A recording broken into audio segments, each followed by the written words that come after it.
Praise the lord. Hallelujah, hallelujah, hallelujah. ఇన్ని ఏళ్ళు గడచినా, ఎన్ని తరాలు మారినా, ఎన్ని ఏళ్ళు గడచినా, ఎన్ని తరాలు మారినా, మారని వీడని యేసయ్యా, మార్చిన నా జీవితం యేసయ్యా, మారని వీడని యేసయ్యా, మార్చిన నా జీవితం యేసయ్యా. ఇంతకాలం నీదు కృపను కాచిన దేవా, ఇంతకాలం నీదు కృపను కాచిన దేవా.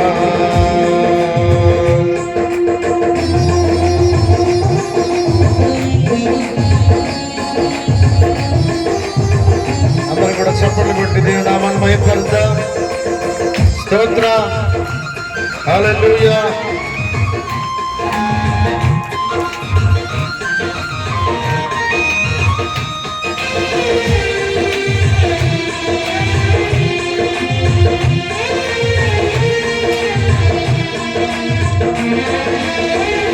నీవు చేసిన మేలులు తలచుకొందును అనుదినం,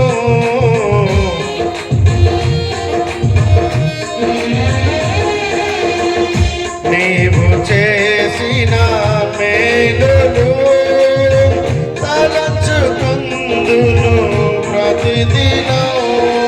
నా స్తుతి స్తోత్రము యేసయ్యా, పేరుగా ఏమియు చెల్లించలేదయ్యా. నా స్తుతి స్తోత్రము యేసయ్యా, పేరుగా ఏమియు చెల్లించలేదయ్యా. ఇంతకాలం నీదు కృపలో కాచిన దేవా, ఇంతకాలం నీదు కృపలో కాచిన దేవా. ఇన్ని ఏళ్ళు గడచిన, ఎన్ని తరాలు మారినా, ఎన్ని ఏళ్ళు గడచిన, ఎన్ని తరాలు మారినా, నా స్తుతి స్తోత్రము యేసయ్యా, పేరుగా ఏమియు చెల్లించలేదయ్యా. నా స్తుతి స్తోత్రము యేసయ్యా, పేరుగా ఏమియు చెల్లించలేదయ్యా.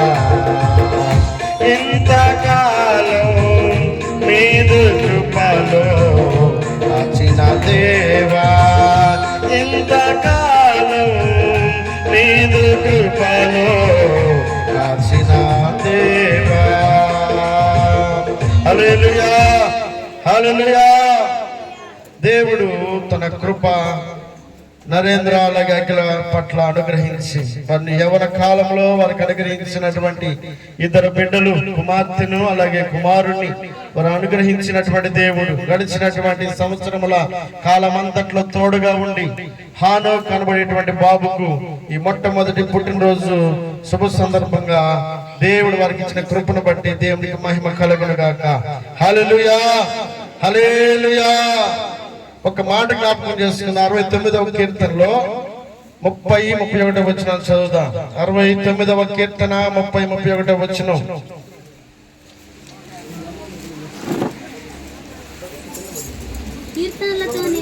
కీర్తనలతో నేను దేవుని నామమును స్తుతించెదను, కృతజ్ఞతాస్తుతులతో నేను ఆయనను గణపరచెదను. ఎద్దు కంటెను కొమ్ములను డెక్కలను గల కోడె కంటెను అది యెహోవాకు ప్రీతికరము.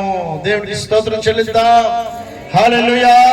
చివరి లైన్ లో రాయబడినటువంటి మాట ఏమిటి అని అంటే, ఇది యెహోవాకు ప్రీతికరము. ప్రీతికరమనగా దేవునికి బాగా ఇష్టమైనటువంటి కార్యం ఏమైనా ఉంది అని అంటే థ్యాంక్స్ గివింగ్ మాత్రమే, కృతజ్ఞత మాత్రమే. దేవుడు మన పట్ల చేసినటువంటి మేలులు దేవునికి మరలా తిరిగి, దేవా నా జీవితంలో ఈ మేలు చేశావు, నా జీవితంలో ఉపకారము చేశావు, నా జీవితంలో నువ్వు చేసిన ఈ కార్యమును బట్టి నీకు వందనాలయ్యా అని తెలియపరిచే కార్యం ఏదైతే ఉందో అది యెహోవాకు బాగా ప్రీతికరమట. ఇందాక దైవజనులు ప్రభుదాసయ్య గారు చెప్తూ అన్నాడు కదా, ఏమని? ప్రతి విషయమునందు కృతజ్ఞతాస్తుతులు చెల్లించుడి, ఇలాగు చేయుట యేసుక్రీస్తునందు మీ విషయములలో దేవుని చిత్తము అని రాయబడింది. ఇక్కడేమో ఇది యెహోవాకు ప్రీతికరము, అక్కడేమో అది దేవుని చిత్తము. దేవుని చిత్తము అనగా దేవుని యొక్క ఇష్టము, తన హృదయంలో ఉన్నటువంటి సంతోషాన్ని దేవుడు జ్ఞాపకం చేస్తూ ఉన్నాడు. ఏది అనగా దేవునికి కృతజ్ఞత చెల్లించడమే.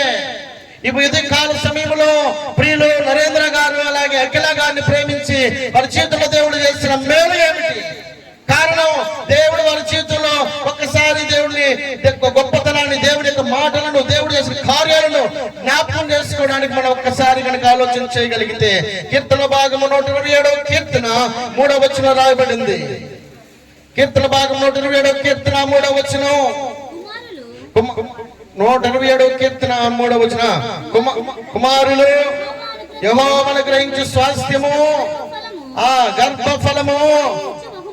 అదండి, హానోకు ఇంకా భూమి మీదకి రాకమునిపే ఇదిగో అఖిలాను నరేంద్రాన్ని ప్రేమించి వారి జీవితంలో దేవుడు చేసిన మేలు, వారి కృతజ్ఞత చెల్లించడానికి కారణం, దేవుడు అక్కడ కార్యాన్ని ప్రారంభిస్తా ఉన్నాడు.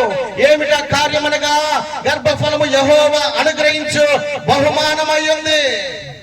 గర్భఫలము లేకపోతే, గర్భఫలాన్ని దేవుడు ఇవ్వకపోతే ఈరోజు హనాకు కనబడేటువంటి బాబు వారి చేతులు కనబడేవాడు కాడు. కాబట్టి ప్రారంభము దేవుని యొక్క ద్వారా వారి జీవితంలో సంక్రమిస్తా ఉంది. కాబట్టి దేవుడు చేసిన మేలు ఏమిటి అనగా, ఆయన గర్భఫలాన్ని ఇచ్చాడు. ఆ గర్భఫలము వారి కృతజ్ఞత చెల్లించడానికి కారణం అవుతా ఉంది ఈ దినాన. రెండవ మాట మనకు జ్ఞాపకం చేసుకుని 139వ కీర్తన 13వ వచనం చూద్దాం. 133వ కీర్తన 13వ వచనం,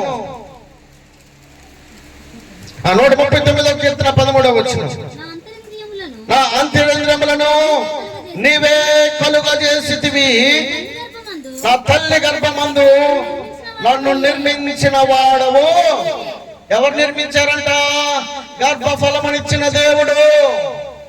ఆ గర్భములో పిండమై ఉండగానే ప్రతి అవయవ భాగాన్ని నిర్మించినటువంటి దేవుడు ఆయన చేసిన కార్యాన్ని జ్ఞప్తికి తెచ్చుకోగలిగినప్పుడు కృతజ్ఞత హృదయపూర్వకంగా రాగలుగుతుంది. దేవుడు చేసిన మేలు, యెహోవా అనుగ్రహించినటువంటి ఆ గర్భఫలమట, అది అంతరింద్రియములను దేవుడు నిర్మించాడట. తల్లి గర్భములో ఉండగానే గర్భఫలము ప్రారంభించిన దేవుడు అంతరింద్రియములను నిర్మించిన వాడై ఉన్నాడు. దేవునికి మహిమ కలుగును గాక. అందును బట్టి కీర్తనకారుడు అంటాడు, నేను నీకు కృతజ్ఞతాస్తుతులు చెల్లిస్తా ఉన్నా. మొదటిగా దేవుడు వారి చేతుల్లో గర్భఫలమునిచ్చాడు. ఆ గర్భఫలములో ఉన్నటువంటి తల్లి గర్భములో ఉండగానే అంతరింద్రములు నిర్మించాడు దేవుడు. అందును బట్టి దేవునికి స్తోత్రం. మూడవది మనం ఆలోచన చేసినప్పుడు 22వ కీర్తన 9వ వచనం చూద్దాం. త్వరగా ముగించుకుందాం. 22వ కీర్తన 9వ వచనం, గర్భము నుండి తీసిన వాడవు నీవే కదా, నేను నా తల్లి యొద్ద స్తన్యపానము చేయుచుండగా నీవే కదా నాకు నమ్మిక పుట్టించితివి, నీవే కదా నాకు నమ్మిక పుట్టించితివి. ఇప్పుడు ఆహారం కనబడేటువంటి బాబుని ఎదుర్కొంటే నా దగ్గర ఉండడు. ఎందుకుంటాడు? స్పర్శ ఆ బాబుకి తెలుసు, మాట్లాడడం రాకపోవచ్చేమో, కానీ ఆ స్పర్శ ఆ తల్లిని తాకుతా ఉంది. కాబట్టి తల్లి గర్భములో ఉండగానే, ఆ గర్భములో నుంచి బయటికి రాగానే దేవుడు చేసిన మేలు ఏమిటి అని అంటే, ఆ తల్లికి బిడ్డకు దేవుడు ఒక అన్యోన్య సంబంధాన్ని అనుగ్రహిస్తా ఉన్నాడు. దేవుడికి మహిమ కలుగును గాక.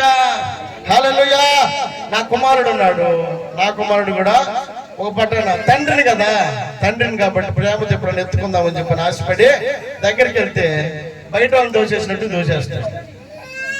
వాళ్ళ అమ్మ దగ్గర 24 గంటలు ఉండటానికి ఇష్టపడతాడు, కానీ నా దగ్గర ఉండటానికి ఇష్టపడతాడు. ఎందుకంటే తల్లి మీద దేవుడు అనుగ్రహించినటువంటి ప్రేమ లాంటిది. అందుకే అది దేవుని యొక్క వాక్యం సెలవిస్తున్నటువంటి మాట ఏమిటంటే, గర్భము నుండి తీసిన వాడము నీవే. మొట్టమొదటిగా దేవుని వాక్యంలో మనం జ్ఞాపకం చేసేది, గర్భఫలం అనుగ్రహించింది దేవుడే. గర్భములో ఉండగా అవయవ భాగములను అంత్యరంధ్రములు నిర్మించింది దేవుడే. మూడవది, గర్భము నుండి తీసిన వాడు కూడా ఆయన. ఎంత గొప్ప కార్యం అండి! గర్భము నుండి తీసింది దేవుడే. 3 కార్యాలను మనం చూస్తా వస్తా ఉన్నాం. కనుక ఆ తరువాత మనం ఆలోచన చేయగలిగినప్పుడు ఆ 121వ కీర్తన 7వ వచనం చూద్దాం. 127వ కీర్తన 1వ వచనం. 127వ కీర్తన 1వ వచనం.